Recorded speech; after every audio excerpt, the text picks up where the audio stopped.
Okay. Well, happy birthday, Chris. Oh, is it today? Thank you. Thanks. He has today. Happy birthday. Happy birthday, Chris. Happy birthday, Chris. Another one bites the dust. Yeah, that's right. Thank you.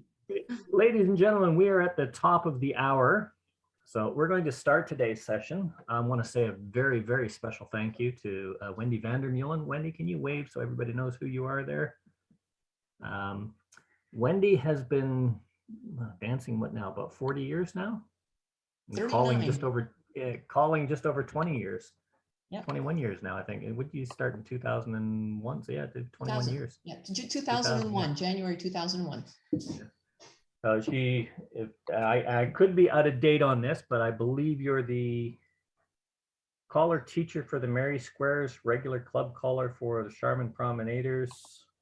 You do the Saturday workshop DVD Improve Your Mainstream for the Saturday. I can't remember what it's called, Saturday Squares or something like that. Saturday Squares. Yeah, which is a monthly workshop plus and mainstream DVD.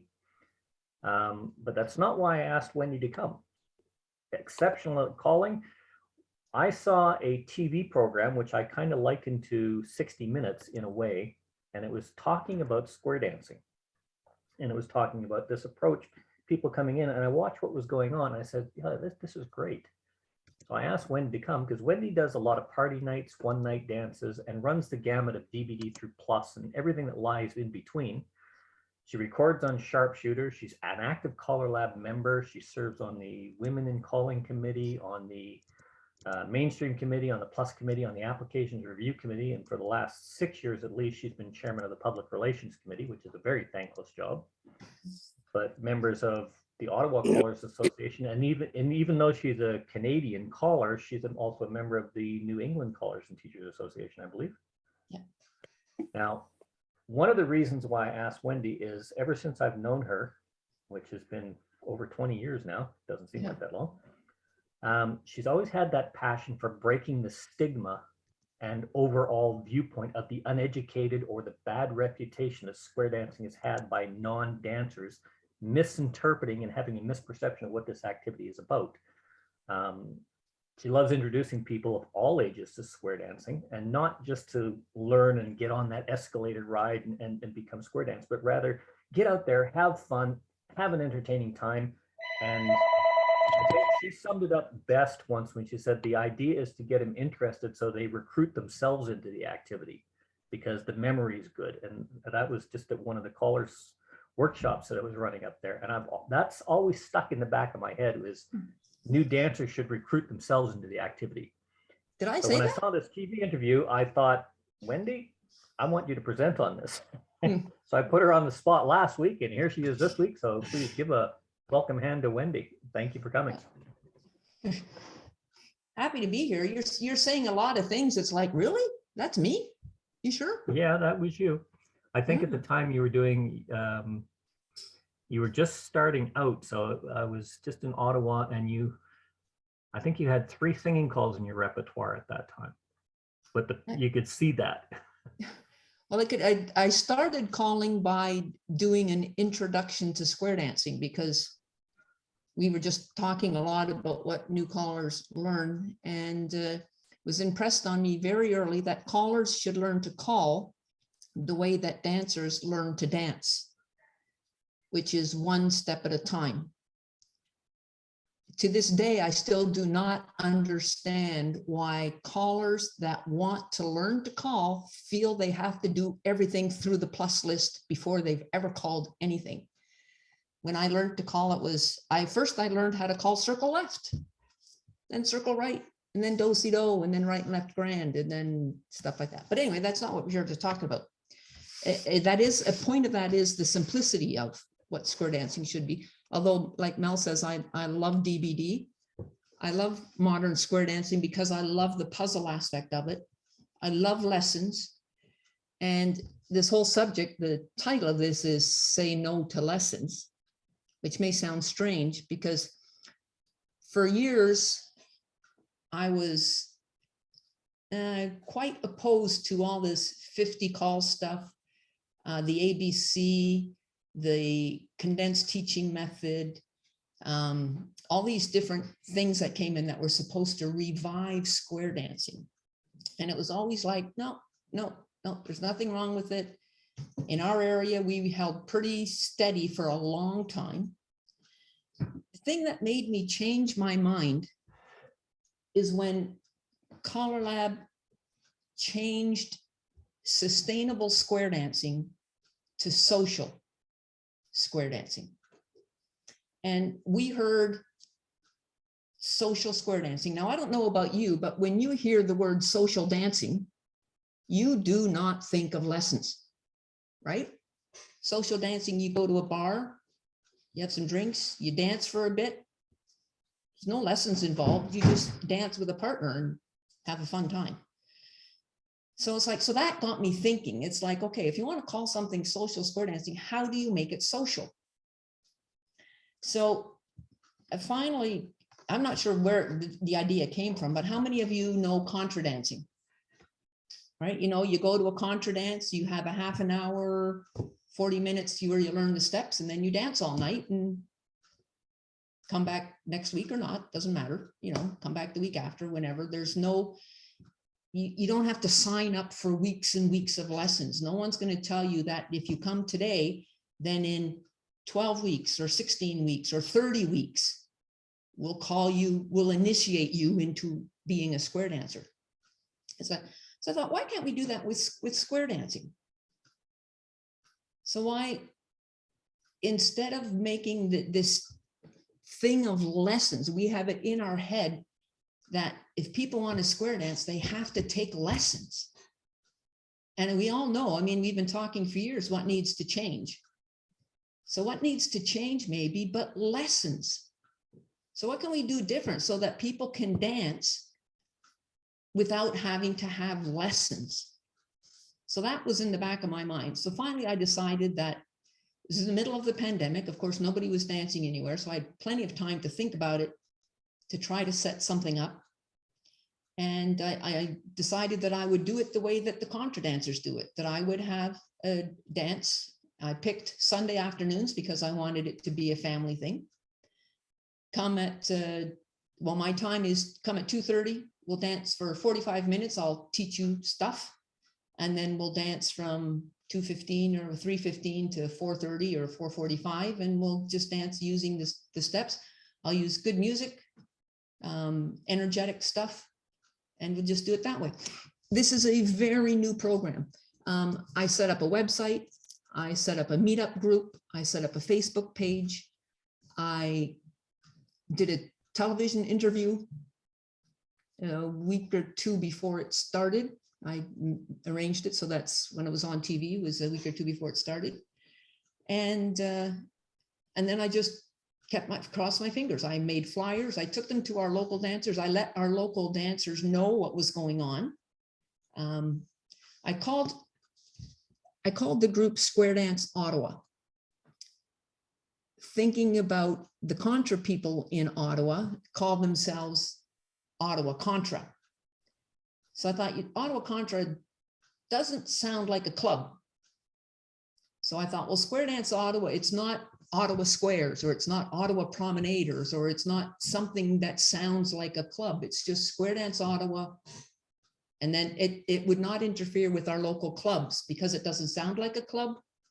They wouldn't be upset, because you never know what local clubs are going to do, what their reaction is going to be. So I've had 2 sessions. I consider them both to have been successful. The first one, I had 4 squares, 9 existing dancers, I think, who came out of curiosity more than anything else, and 23 people that had never danced before. The lessons took a little bit longer than 45 minutes. I made the mistake, I think it was a mistake, of teaching Grand Square. It was too much work for the group.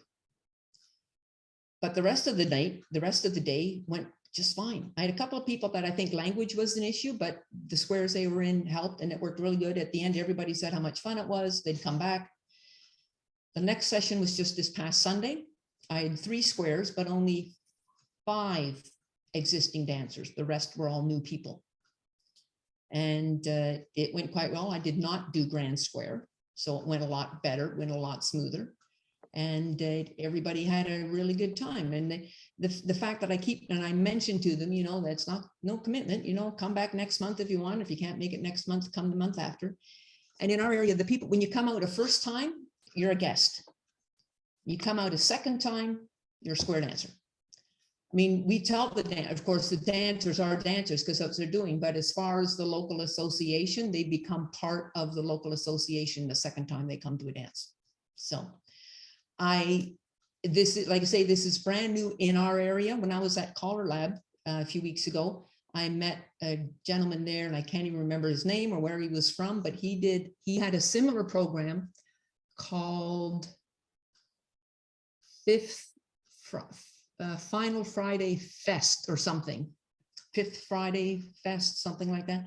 And he's been doing it, he says, for a good 6 years. Similar thing. It's just an open dance. Anybody can come. There's no pressure to join. And his seems to be successful. Mine is still building up. I hope it builds up more. We'll find out. I still think that the idea is a good one. Time will tell how successful it is. When I first submitted a report to our local association, I immediately got an answer back. Oh, that's so neat. Are you going to put in line dancing and contra dancing and maybe an old time one? And it's like, no, I'm not. I am doing this to promote modern square dancing.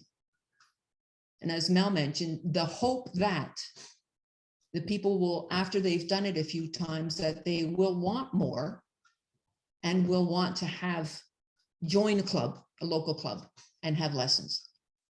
But for now, my whole point of this is to promote modern square dancing, get people that have never tried it before to try it without fearing a commitment, and see what happens. So anyone that wants to run with the idea, please do, because the more people we get trying something like this, probably the more people will have joining clubs eventually. So I don't really have anything else to say. I'm open to questions. Mel, I don't know if you want to call up my little interview that I did to play it. I posted your website connection into the chat. Okay. And then I think it was the first Friday Fun Fest. That was Dave Harry, I think you were talking to, wasn't it? I don't remember his name. But that's what he does. He's been doing something. He runs it. It's a no experience necessary once a month thing. Does on the first Friday of the month, that kind of thing. Okay. I was just looking for that interview. I was trying to find it. If you have an email from me, it's in my signature. Sorry? It's in the signature of my email if you have an email from me. Or my Facebook page.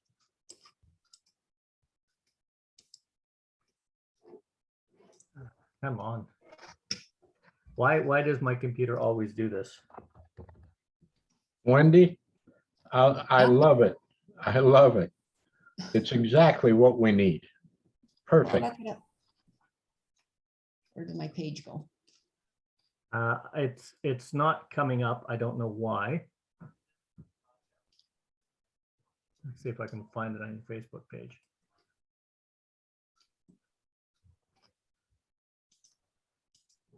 I was playing this earlier. I did have it queued because I thought you might want to show it. It's a short interview, but don't know. Are you able to pull it up on yours and just share your screen maybe? Yeah, so I'm trying to find it too. So I thought I put it on my website. Maybe I got it here. Okay, the easiest thing is going to be to get to this.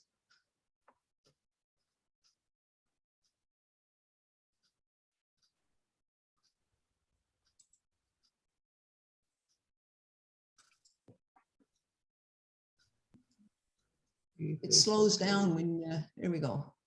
Yeah, maybe.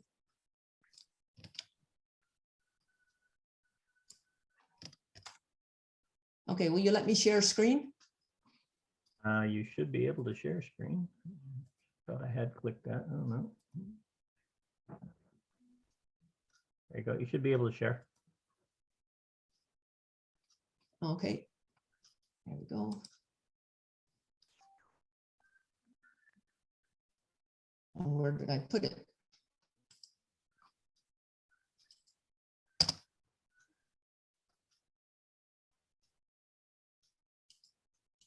Come on.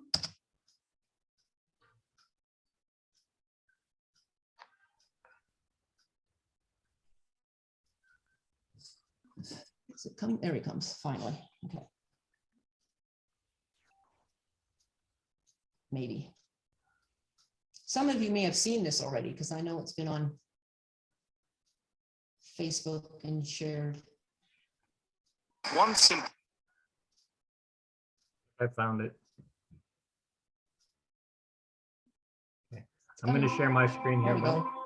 go. Oh, you got it. Welcome back to Daytime Ottawa here on Rogers TV. We are back to talk square dancing, and I'm not talking about your grandparents' square dancing here. Not that there's anything wrong with that. My granny loved her square dancing, but times have changed, and so has square dancing. And here to tell us about a fabulous program here in Ottawa, I am joined by the founder of Square Dance Ottawa, Wendy Vandermeulen. Wendy, welcome to the show. Wonderful to have you. And Wendy, let's talk about what was your introduction to square dancing? I know mine was when I was in school. How about yourself? I met someone at work, found out that actually that he was a square dance caller, and I'd never heard of square dancing before. And this was back in 1983. I'd never heard of it. He invited me to a demonstration that the club he called for was putting on, and I loved it. And that fall, I've been dancing ever since September of 1983. And those square dancing callers are so entertaining. I've been able to see it sort of live in person. I'm sure some people have seen it in television and film, but it is so much fun to watch.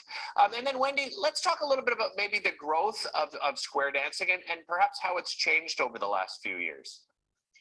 Well, most people have a picture in their mind of square dancing, happening in barns with hay bales and overalls and girls in petticoats and gingham dresses and stuff like that. But, the fiddles and banjos on the stage. But now we dance to any music that has a good beat. Personally, I use a lot of hip hop, classic rock, alternative. We can use gospel, jazz, Dixieland. The occasional country still gets thrown in there for good measure. And all ages. As you can see in the picture there, it's all ages. It's constant movement. In the old square dancing, it was often just two couples that were moving at the same time. And they would move on to another couple to dance. But now, as you can see, the majority of the time, all 8 dancers are moving at the same time. And you can see the dress. Yeah. You just wear whatever you're comfortable in. Exactly. And I love the fact that you point out the various demographics. So we're obviously seeing a lot of young people that have been attracted to square dancing. Why do you think that is, Wendy? I think it's, to be honest, I think it's the sociability of it. Right. Because they're working together. Like it's teamwork. There's 8 people working together to make sure that the dance succeeds. And they just love the interaction that they can have with each other while they're dancing. Let's talk about your specific program. How would you say yours is unique from perhaps some other square dancing programs out there? Well, locally, if you want to, you join a club where you learn, you take a series. So you go every week, and every week they teach you a few more calls, and so you progress through a series of like your basic square dancing, your intermediate, your advanced square dancing kind of a thing. Mine is going to be every month. It's a drop-in.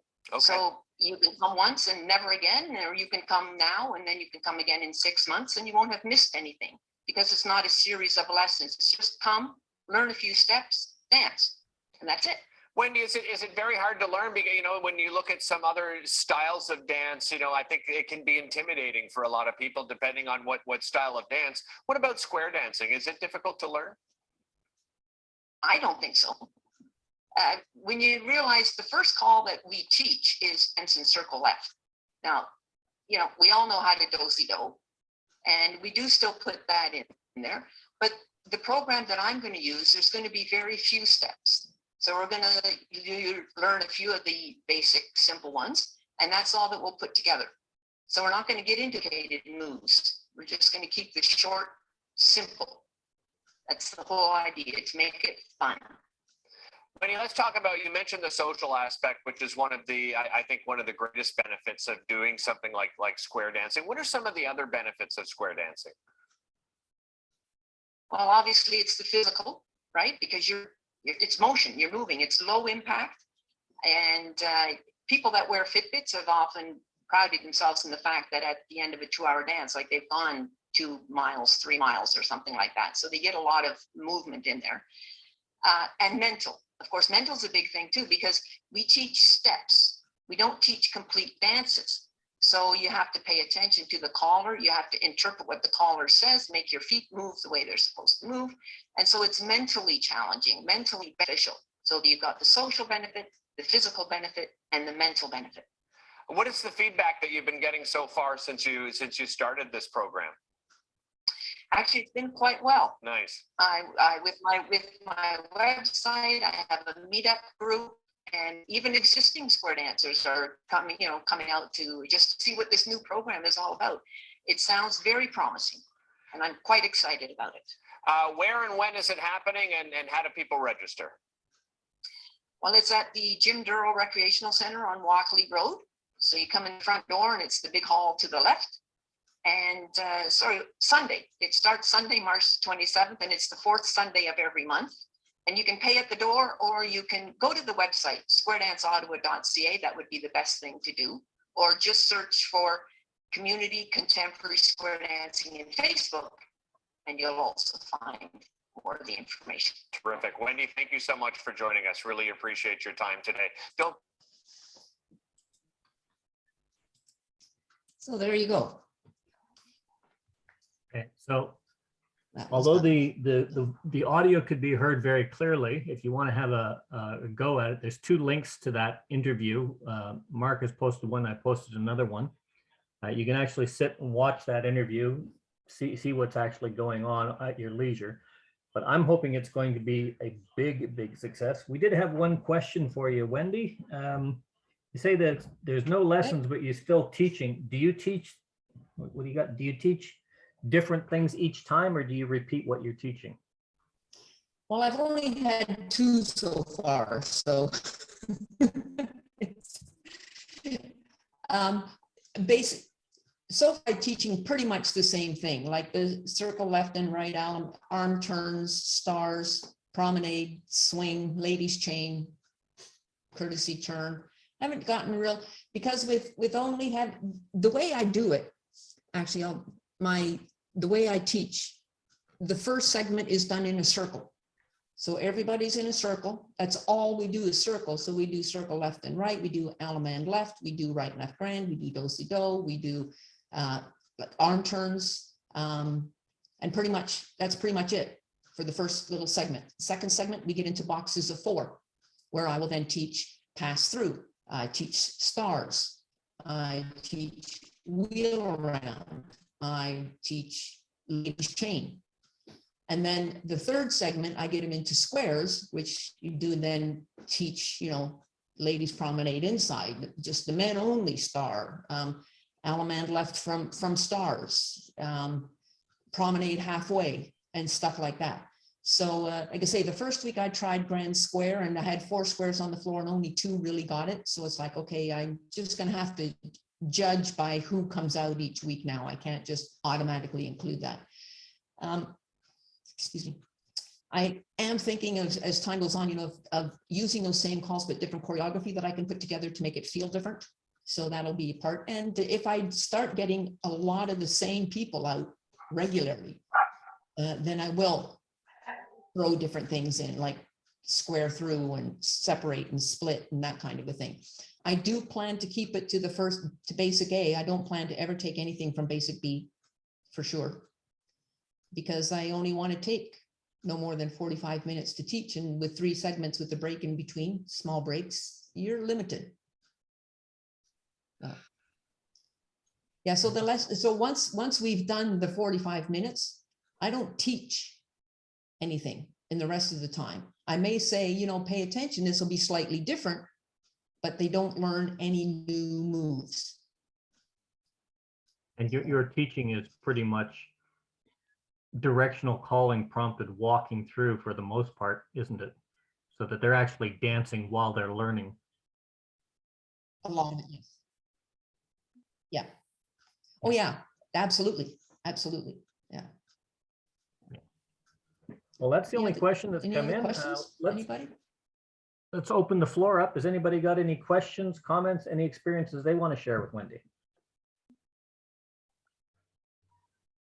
Maybe you've tried something like this, anybody? Bill? Bill? Well, first off, Wendy, I am extremely pleased about this. I'm not an active caller anymore due to an injury I had, but I called for years out in California, and I was told by dancers down in the Bay Area that there were a couple of clubs in the Bay Area that they refer to themselves as traditional square dance clubs as opposed to modern Western square dance clubs. And I was told they treated their program similar to a Contra class where, like you do, the walk-ins. And I'm seeing it to be the direction that things are going to go. I was a member of Caller Lab since I started calling in '81, joined Caller Lab in '85. And I saw them every 3 years when I would attend. I saw the same thing, trying to streamline lists and do this, and nothing got done.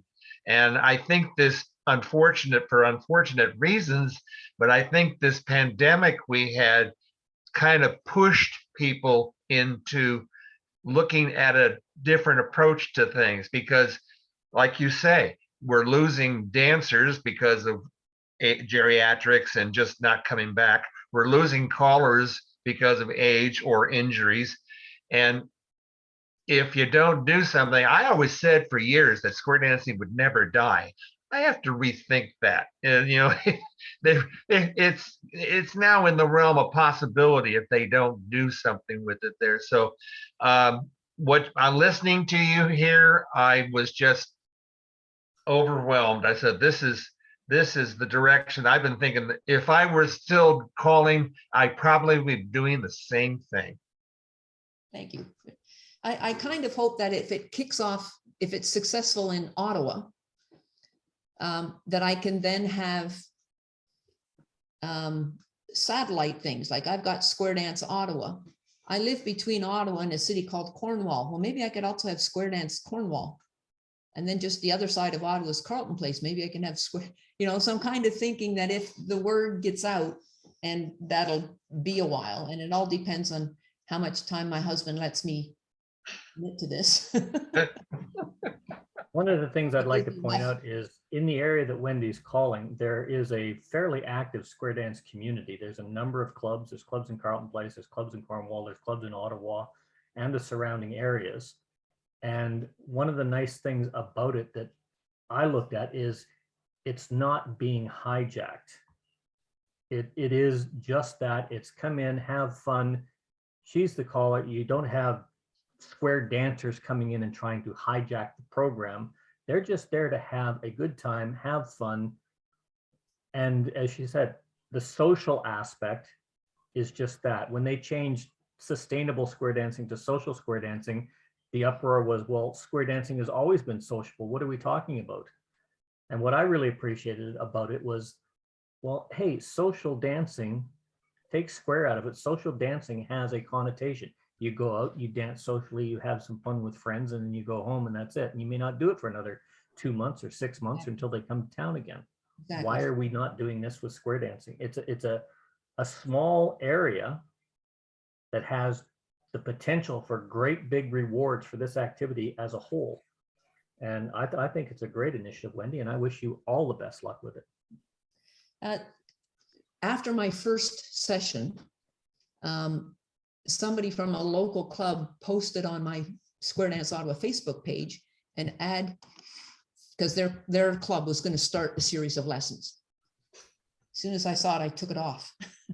It's like, that's not what this is about. And when I let our area dancers know, I told them that. I says, this is not a place to advertise for lessons. if the dancers get to the point where they want more, I'll find out where they live and direct them to the nearest club. But until then, they're just dancing socially. Yes, John. Yeah, when I was a full-time caller, a caller called Eric Wendell, the late Eric Wendell from Queensland, gave me a group that was dancing in the City Hall in Brisbane, in Queensland, and we danced basically nothing beyond the basics, basic one as you call it, and I used to run a weekly session every Monday afternoon at City 50 Plus, they called it. Anybody who was a member of City 50 Plus could go to any function that was on as part of that group. So anybody could walk in every week. And what I did is I chose 10 movements to use each week. Of course, they would all include circle left, circle right, Alaman left and left grand, but I would add other movements each week. And if you came for a whole year, you would do the whole of basic one, because each week I would add different movements. Now, Roz saw what I was doing, the type of thing I was doing on Friday night at paddle steamers. And I'm sure that anybody who walked in off the street could have done the whole thing. And basically, a lot of callers get phone calls during the year, people that want to learn square dancing. And those callers knew they could send them into the City 50 Plus group and they would be taught. And those callers would let me know when they start their class. And I would let the people that came from them know that there's a class starting, you can learn the whole program. And I had people coming from just about, there was over 40 clubs in Brisbane in those days. And people came from all the clubs and they got sent back to that club when the club started a beginner's course. Good. And basically everybody that came in had to put their thing in a register, their name and the suburb they lived in, so that I knew, okay, I could tell them to go to that club or that club because they're close by. And that worked out fairly well. By the end of the year, I had 7 squares and I could invite some people from that group to come to my easy mainstream, and so they could come to my groups as well. And it was very successful. Yeah, well, that's good. That's one thing else that I let our local clubs know. It's like, because of the structure of this, when we start dancing regularly again, and we aren't there yet in our area, but if we always start in September. So if somebody comes to you in November or February and wants to dance, well, don't tell them you have to wait till September. Send them to me. Then at least they'll keep the interest. They keep the interest going. And then when lessons start, then they have a head start. You know, maybe they'll bring a few other friends with them and they don't have to wait. They can actually dance in the meantime.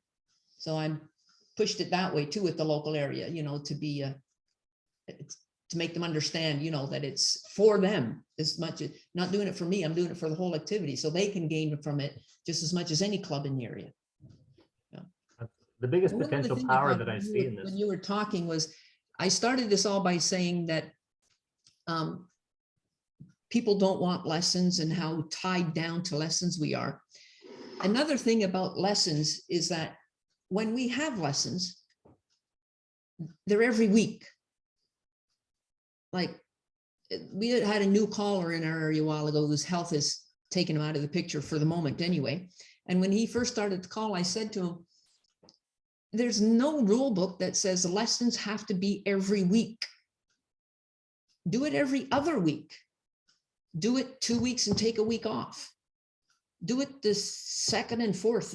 Like, why do we have to do it every week? Because then when people miss 1 or 2 weeks, they've missed way too much. If you only dance every other week and they miss one, they've only missed 1 class. But anyway, that's a different approach as well. To, if you're going to have lessons, don't be stuck in the rut that they have to be once every week. There are other options. One of the big powers that I see in a program like this is dancers can come in off the street, they can enjoy themselves. And from what I've been told, at least with your other one night dances and your opens, it's open to everybody.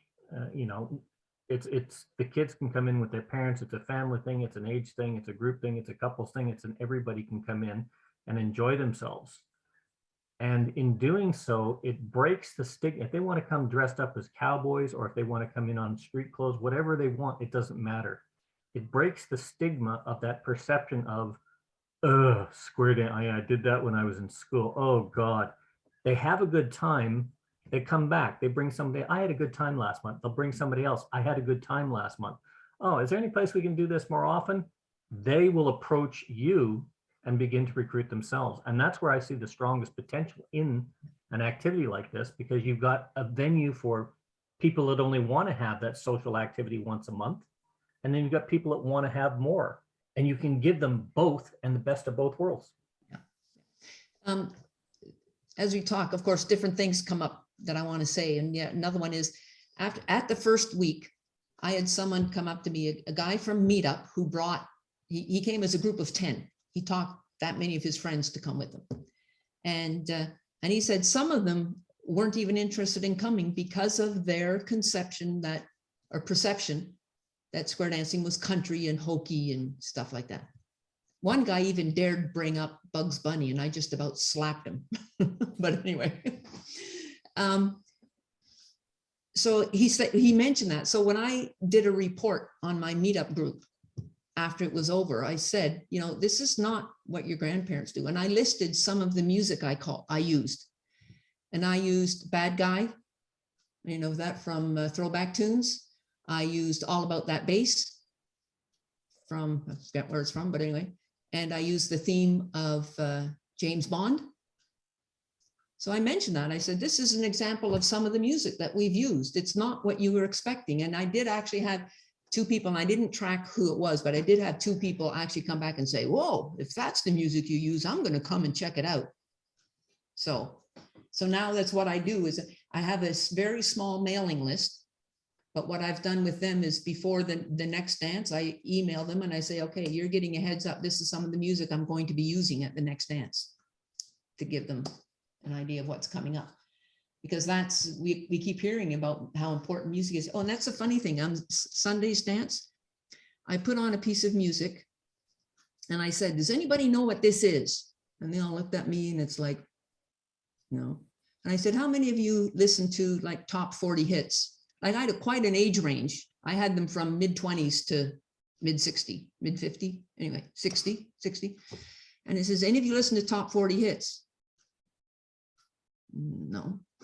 And it's like, I listen to this stuff because I want to find music that I expect that young people want to square dance to, and nobody knew what the song was. And it was The Walker by Fitz and the Tantrums anyway. But I thought that was very funny. It's like we try so hard to find new music, and then the response I get is, no, that's not what we listen to. Okay. In most cases, we had an interesting discussion here a while back about music, and it was the search for new music as opposed to the search for good music that people enjoy. And it doesn't matter if it's brand new. It doesn't matter if it's, 60, 80 years old. A good piece of music is a good piece of music. As long as you have the variety, you're selling the entertainment value. You're not selling the music. You're not selling the choreography. You're selling the entertainment and the experience.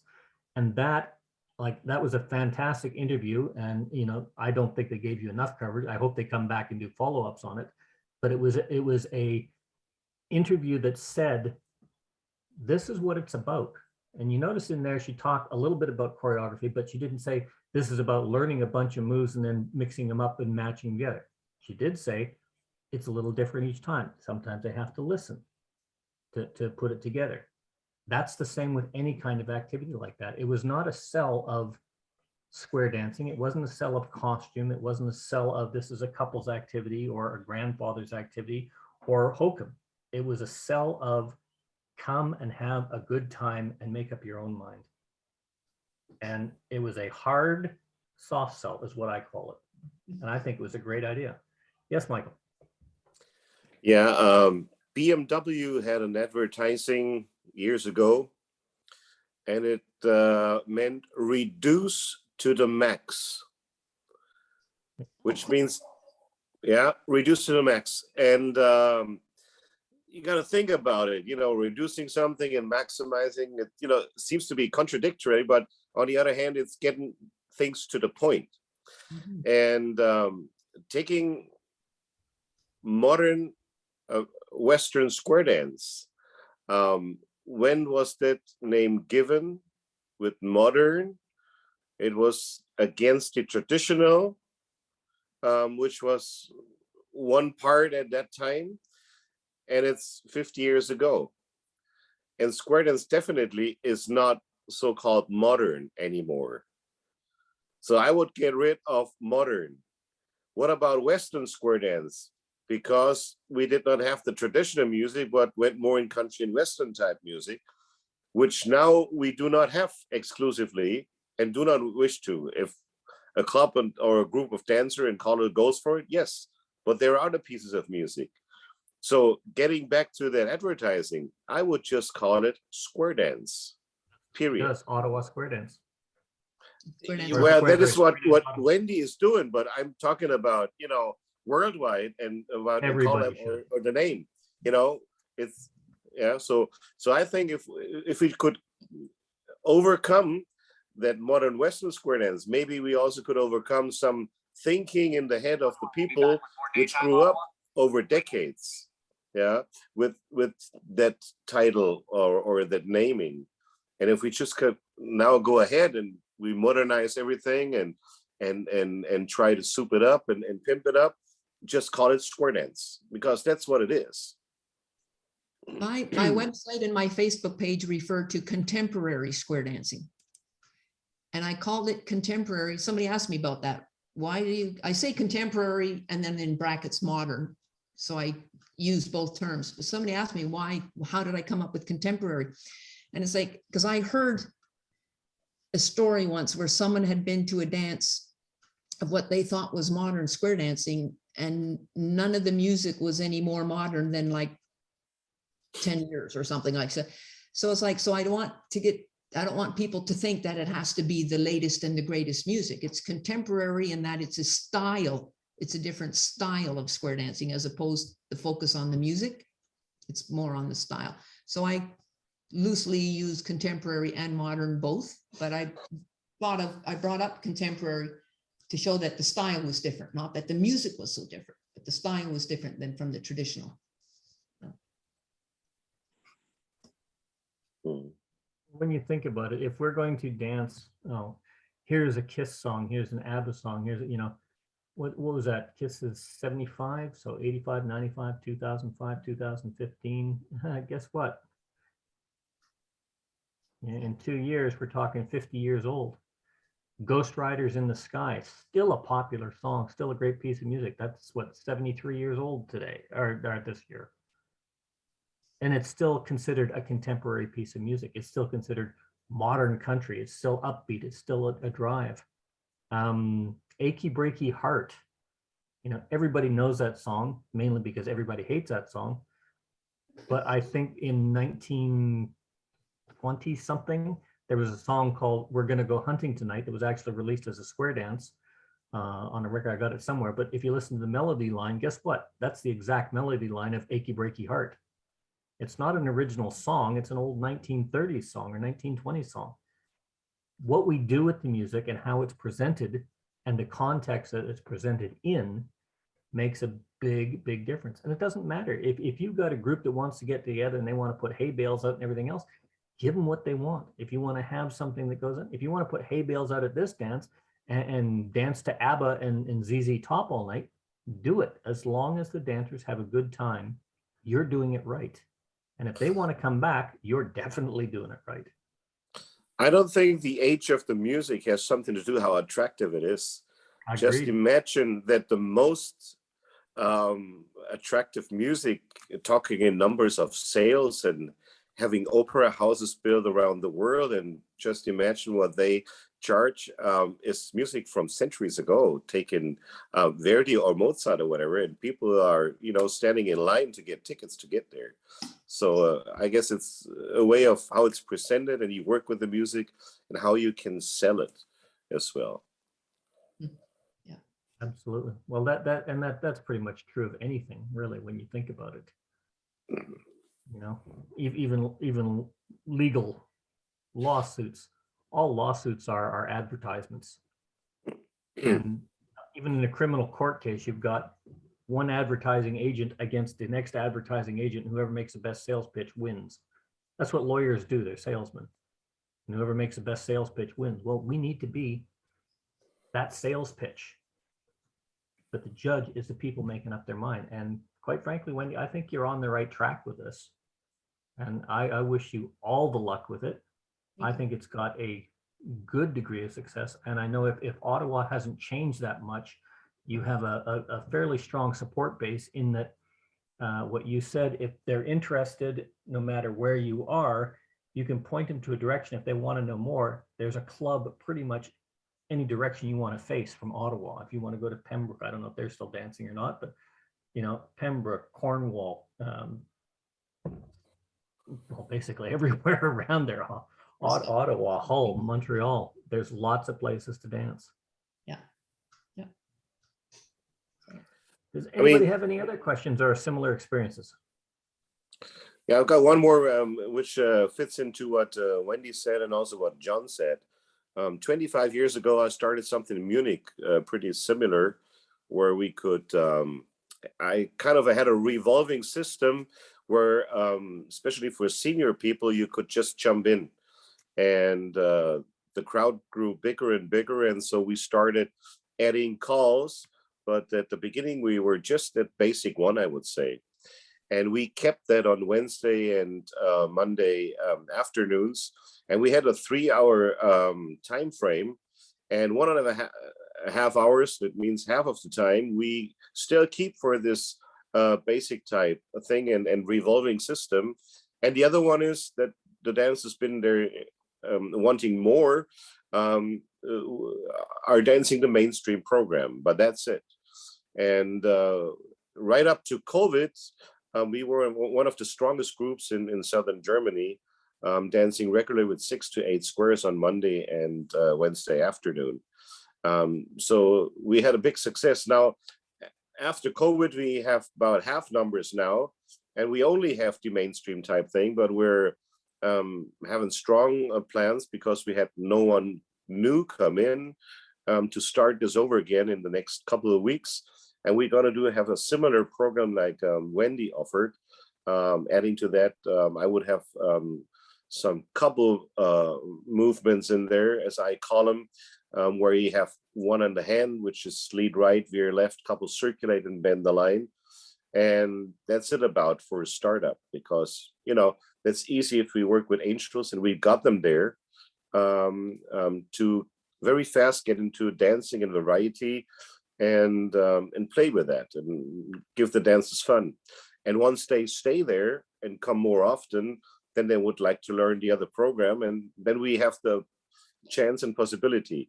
So those are 2 concepts within one afternoon, and there's a lot of socializing. They have tables there and coffee, and they manage that pretty good. And it's really 3 hours of which really carried the whole thing over the past 25 years. It's a big part of when I made a decision to become full-time caller, to present this program, and thankfully it worked out, right? You're absolutely correct on that. Does anyone else have any comments, questions, queries, points, things you want to open up for discussion? My hand's up. Yes, Mark. Sorry, you're always in my top left-hand corner. I didn't even see you there. Yeah, I teach handicapables, Wendy, and I get the hall for free because I work at the school. And I've been getting a lot of people asking me to start something like you're doing. And it's mostly the kids that want it.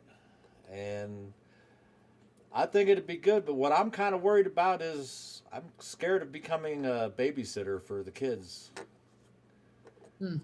for a couple hours or something. Yeah, and I really don't know how to get around that part. What age kids are you talking about? Like when you say Uh, kid, the whole school district. I've got them from the lower grades, fourth and fifth grade, saying that they would like to do something like that, and I've got some of the high school kids saying. Basically 10 to 16, 17. they're hard to control if it's only them, if there's no adults to, like my program specifically says age 10 and up. Because I don't want little kids, but I know that there'll be enough adults there. That, and 10 and up, if they're that age, I figure chances are they'll come with family, but yeah, you're in a school environment, so that would be different. Yeah, I don't know how you'd handle that. Yeah. Have to have teachers around. Thank you. Just have to make it. I was just thinking about you were saying with music. I'll get right to you in a second, Chris. When you think of contemporary music and some of the music that's coming out that is being released, and they want this, I see a lot of the big 4/4 or the 2/4 beats, like Ronstadt, Steppenwolf, Black Sabbath, Led Zeppelin, Pink Floyd, Steppenwolf, Aerosmith, all these bands that, oh wow, that's the heavy rock, that's the beat, that's the wailing guitars and everything else. That's going to attract the young people. But what you have to remember is the music of those people, their prime listening age when that was their attractive music, of those bands, the youngest one when they came out is now 64 years old, and their age group is demographic is between 64 and 82 of those bands. That's what we consider in most cases when we look at square dance music, modern. It's not. I'm not saying go out and dance to Justin Bieber every 5 seconds, but as Mickey said, it's not the music, it's the memory, and that's what we want to sell. Chris, Well, you had your hand up. Oh, sorry, go ahead, Wendy. So you have to have a mix of music. Absolutely. Chris, you had your hand up. A couple of things. First of all, Wendy, I just think this is a fantastic thing you're doing, and we need more stuff like that. About the thing with the kids, I'm not even sure how you're doing that. Is it maybe it's arranged through the schools in a way that lets it work? But my experience is if you're going to do anything that admits minors, you have different kinds of liability issues and stuff. I mean, times when I've taught in colleges even, I had to go get a criminal background check and all this other hairy stuff. So and that was with, kids who were like 18. But maybe there might be a 17-year-old snuck into the college somehow. And so, they had to do all this stuff. And so if it were, little kids, I'm not even sure how you set that up or whatever. And about the music, I mean, I've done the only kids I've done is like at Girl Scouts and stuff when they hire me to come in or whatever. But so that's a different thing. That's not my thing.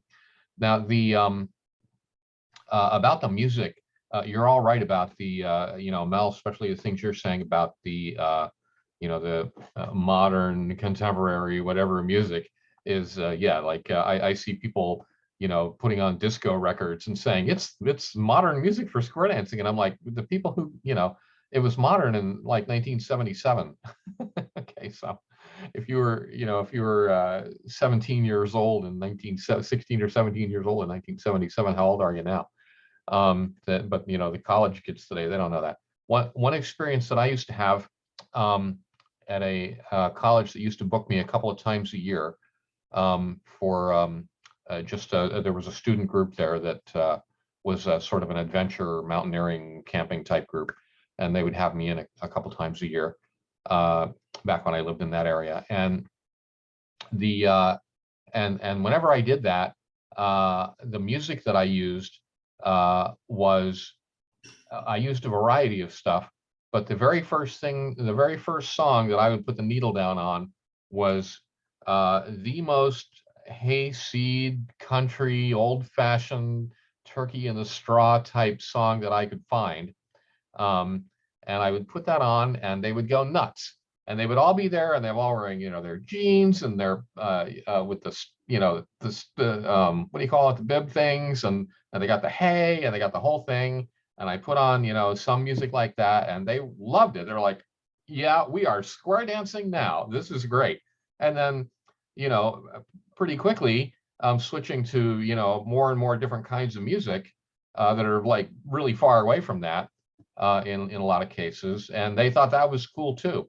But it's sometimes possible to capitalize on the the bad image of square dancing, because once they're there, then you can. There are some people who that will pull in, and then of course you can sort of educate them right away. It's like, yeah, well, we don't actually use music like that too much. It's more like this, and put on a lot of other different kinds of things. And as long as it's good music, I don't think they really care if it's a song they really know or anything like that. That's meeting their expectations and capitalizing on that development. Absolutely. Wendy, did you have a comment on that? And then we'll go to John and then Daryl. Just another thing, modern music, I explained it to somebody once too, saying that we call it modern. It might not necessarily be the latest songs on the radio, but it's modern compared to what traditional square dance music was like, which was often fiddles and banjos, jigs, reels, very old country. So our music is modern compared to that. It's not modern as in the last 5 years. So I've also used that as an explanation. Genre. Yeah. John. Yeah, when I was doing so much, in Queensland, we had to have what's known as a blue card. And the blue card was a background check that had to be done through the police department. And it meant that you could take children below 18. So from the time they're 2 or 3 or the time they're walking up to the time they're 18, if you're going to be in charge of those people in Queensland, you had to have a blue card. And I had no trouble getting that with my police and my bus driving background. But you've got to be very careful when you're taking young people in. What about today, John? What'd you do? No, I'm just kidding. We got the same thing in Germany as well. I think most countries have a working with children check, a criminal record check, a base thing. If you're producing, there is an advantage if you're doing an open to the public, and a venue. Like if I'll just use yours as a hypothetical. For instance, if Square Dance Ottawa takes off and it becomes a venue that's open to everybody to drop in, you've got your venue, you've got your insurance. Most small kids are not going to be dropping in off the street, but unless they're with an adult parent or an older brother or sister. If that venue is there that they can do that, there's a lot of places where kids can just drop in and they don't have those working because you're not doing the interaction per se and you're not in charge of the children. It's an open venue. But I will unequivocally say, if you're going to put yourself in that kind of position, one, you've got your insurance, and two, you may as well do it anyway. It only costs you $25 to $50 and it covers your backside. I've got Daryl first, and then I've got Chris. Just an idea. It struck me as I was sitting here thinking about, the music and all of that. Did you ever notice the similarity between rap and pattern? Why don't you advertise dance to square dance rap or something like that if you want to get younger people? We've been doing rap for so many years, it's ridiculous, but all we do is put the message in those 4-beat phrases as they apply to the dance. That might appeal or might get somebody out that you wouldn't get otherwise. Funny to me. it is a sonic style of music that will come in.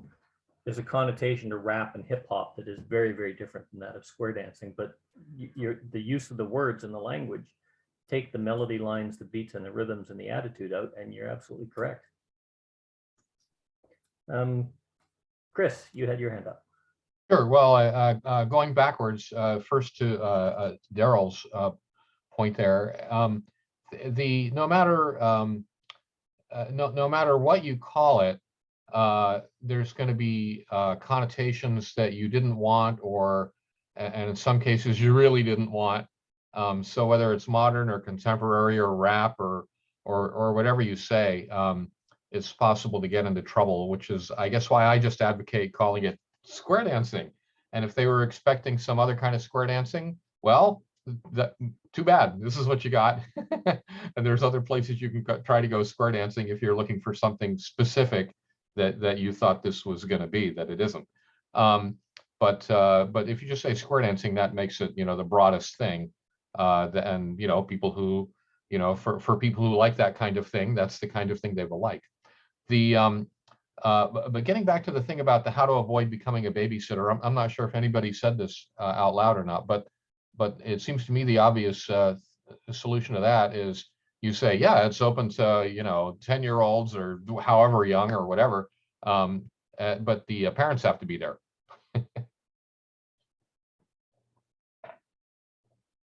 You can't just come and dump them off. Yeah, just to put a connotation, you got me thinking because we talked about the other music, Daryl, but the rap, we talked about the age of the other rap music and whatnot. When you think of wild, young, free, mini skirts and bralettes and bell-bottom pants, those people are now 80 years old right now. Rap music is now, well, that was 1970. So what's that? That's 60 years old, 50 years old now? Not rap, not that old. Rap is what they do now. The only difference is they've got a message that's mixed in with a bunch of language that most of us don't want to hear. But absolutely, as far as patter calling, there's not a lot of difference between the way we deliver patter and the way they deliver their rap. Now we can deliver patter to their music because of that. It's all in 4-beat phrases, and very seldom that it's anything different than that. So it would work.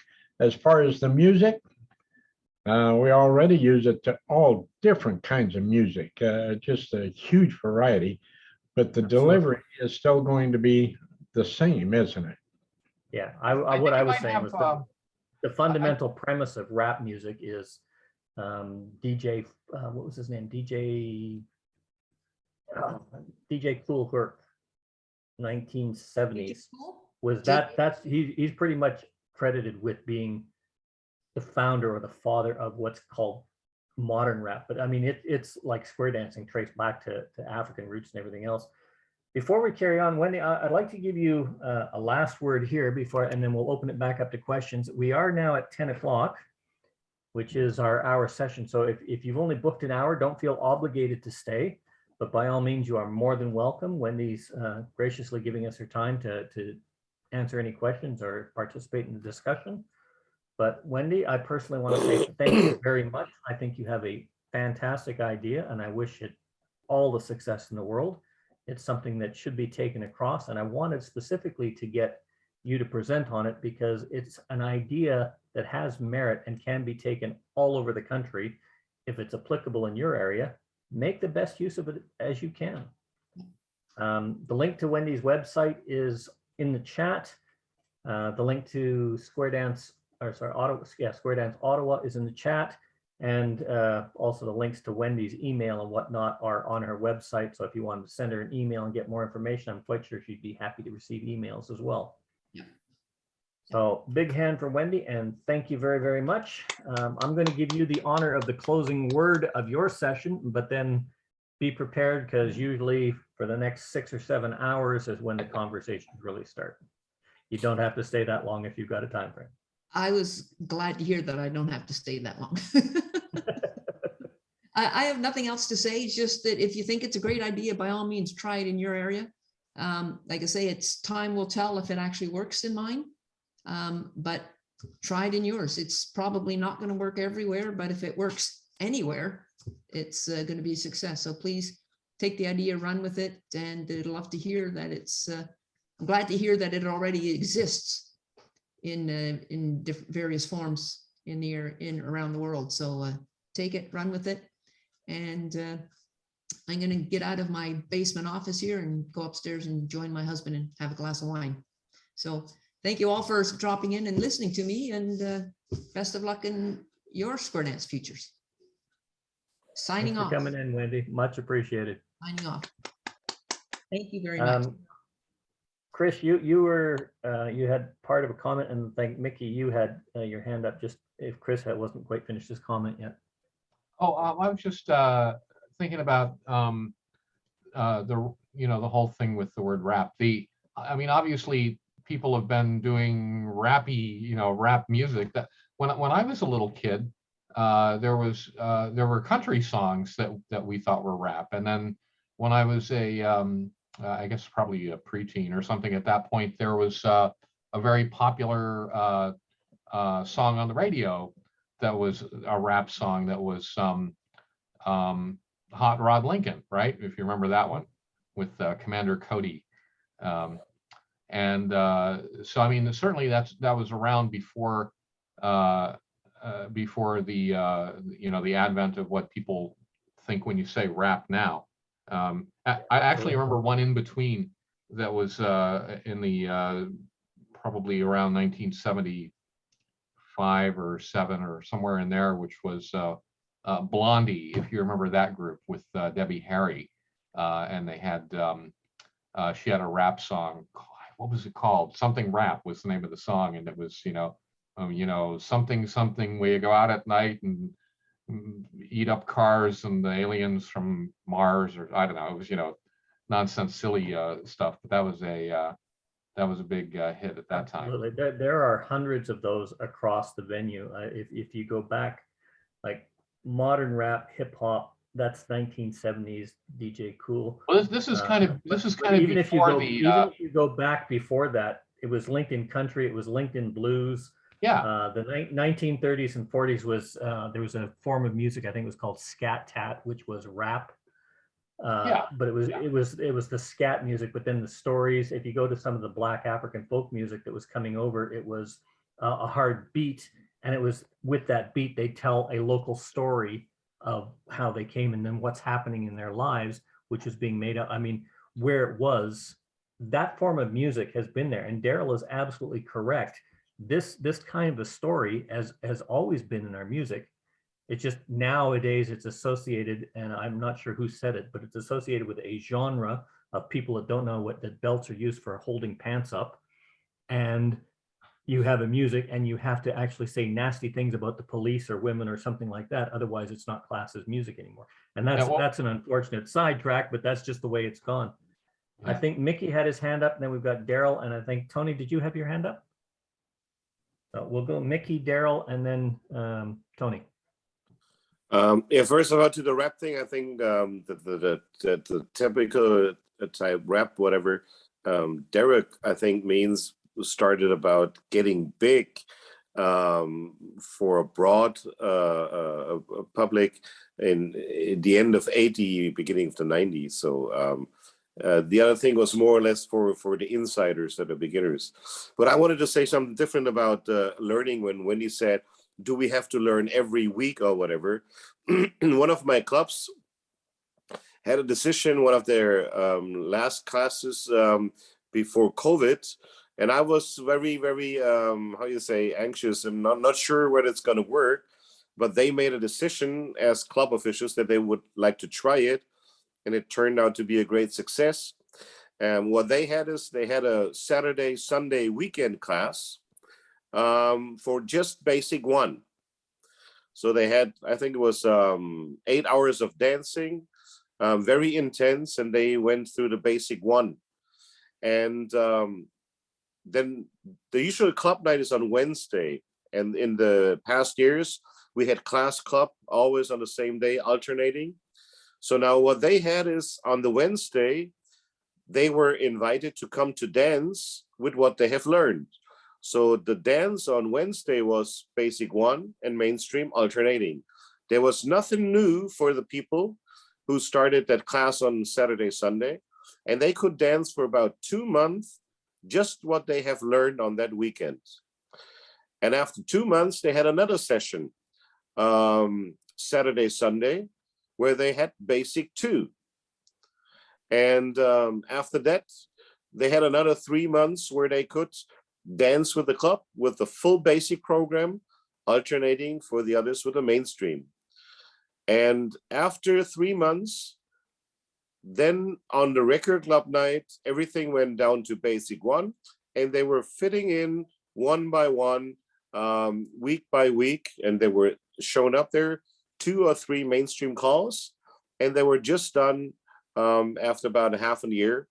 And they had a lot of dancing time, and the learning time was more or less limited to those 2 weekends, because that mainstream program learning step by step didn't really show as learning. It was just dancing, having fun with some new calls. And I think it was pretty successful, and they're going to run it again as soon as they get a class started. And maybe that's something to think about. It would not work everywhere. You need a second day or a weekend where you can get the hall, the caller, the availability, and the dancers to show up. But it was great success for that club. Very much so. Knowing your audience and knowing what the requirements are for your audience is one of the key notes. And I'm a very, very strong proponent. My way is not the best way. Your way is not the best way. Wendy's way is not the best way. Whatever works for you and achieves the goal of getting those people on the floor having a good time and enjoying themselves, if it's working, it's the right way. Larina, she said, we were talking about one night stands. She did one and the floor was drunk. They couldn't put the drinks down. All she could do was get them up doing a conga line, because it was a bunch of drunk veterinarians. And that's what she was hired to do, was call a square dance. And that's all she could do. But guess what? They got up on the floor. They had a good time. They finally put the drinks down. All she could get them to do was a conga line and eventually have a good time and a laugh as a bunch of drunken veterinarians. Well, you know what? That was the right thing to do for that event, because they had a good time. They'll ask her back and she can build on it from there. Whatever works, works. Daryl, you had your hand up, and then Tony. I did. Very, very quickly here. Going clear back to the rap. Seemed like it's been forever since we were there. But, you know, you talk to anybody that doesn't do modern Western square dancing. Oh, yes, I did that in school, da, da, da, da. Or like Wendy was saying, the Bugs Bunny thing and everything. They're thinking the singing calls. Hot Time in the Old Town Tonight, Oh Johnny Oh, the standard things that have been around forever that the grammar schools have hit. But they don't know anything about patter. Patter is something else, but patter, and I'm sure Tony's going to talk about this. There's nothing new about that patter, but it is so much like rap. And as a just as a promotional thing, it might be good for some. I don't know, but it would be worth considering. Tony, I'll yield to you. Okay, well, Daryl mentioned singing calls. It's funny that in my experience, people who remember square dancing from grade school or from some other exposure they've had to it, what they remember is the patter. Rather, they don't necessarily remember a specific singing call, but they'll say do si do and around you go, or swing them up and swing them down, kick her shins and knock her down. That's the Bugs Bunny thing. Well, yeah, but I think it goes beyond that. It's just so unusual in to most people. What I was going to say before Daryl mentioned that and made me think about my experience. What I had my hand up for is that, of course, square dance calling is going to sound a lot like rap because they have a common ancestor. Rap, as Mel pointed out, comes from various African traditions. the call and response song, the storytellers who did things in rhythm. There's something called playing the dozens, or sometimes called the dirty dozens, and it's like Your Mama's So Fat, only it's in rhyming couplets.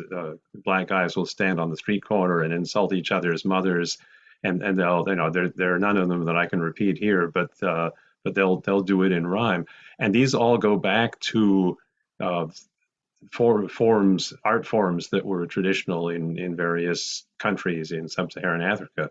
We know that, but Niger Delta, Tony. uh-huh. And this is fairly well known. What's not as well known, is becoming more known, is that square dance calling has these same ancestors, because the first patter callers were African American. A friend of mine, Phil Jameson, from Warren Wilson College in North Carolina, has been doing research. He put out a book called Hoedowns, Reels, and Frolics, which outlines the history of Southern mountain dancing. And he's found several book and newspaper accounts from the early 1800s to the late 1800s, mentioning that the caller was one of the musicians, and that he was African American, and that calling in general, prompting, letting the dancers know what was coming while the music was playing, came in with the quadrilles in the 18 teens, let's say 1810 to 1820, because the dances became more complicated and there was more stuff that you had to learn, and the average dancer couldn't memorize it. So that's when the dancing masters started talking during the music instead of just teaching it beforehand. But as far as we can tell, it was the Black musicians who developed that into an art form, instead of just cueing ahead, ladies chain, and then shut up and the dancers did it. The Black callers would keep going with this stream of chatter, and so yeah, people have ever since rap became popular in mainstream America, meaning white America, the people that tend to come to my dances. Ever since then, people have said, "Oh, that sounds like rap. That's cool." And yeah, there's a reason. What you're saying about the rhyming couplets of standing on the street, shouting insults across the street, or even having, like in North America, they used to have dance-offs. They would have these couplet challenges across the street. And I've seen it in mostly West Africa, like Nigeria, Sierra Leone, Liberia, in that area, but also in the Central African Republic. A lot of the time, I was doing a session when I was in Kingston, and I was actually talking about a battle that happened. This was when in the military, and I had people from Nigeria and people from Sierra Leone that were on opposite sides of this, but I didn't know they were in the same room at the time. And it was a very, very vicious, violent battle. There was no animosity between these people. They were just doing, because that was the cultural norm for them.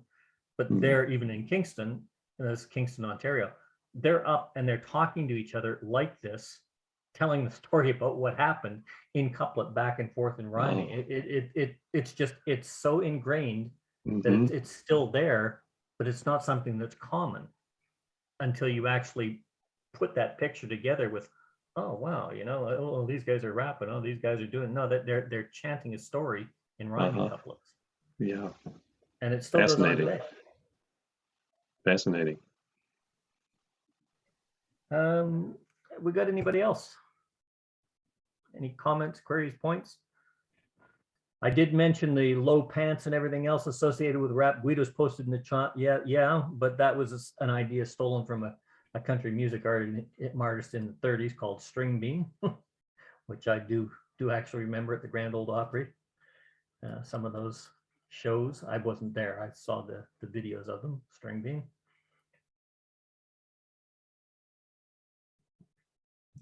Well, then I guess we've done this topic to death.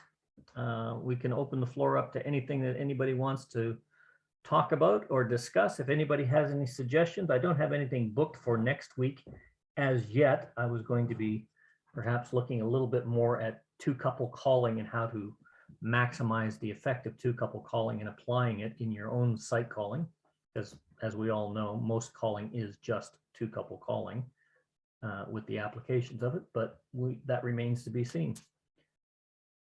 So anybody have anything they would like to discuss, talk about, look at, practice on? No? Then I think maybe we shall call it a day. Thank you all very much for coming in. Mark will be putting the recording session. There are no notes to this session. I'll say that for the record on the recording video. There are no notes or anything. It is just an open discussion session. And I'm so very happy Wendy was able to come in and glad you all tuned in. I wish you all, for the rest of your weekend, a great weekend. We'll see you next week. Thank you. Thank you. Thanks, guys. Catch you later. Thank you. Bye-bye.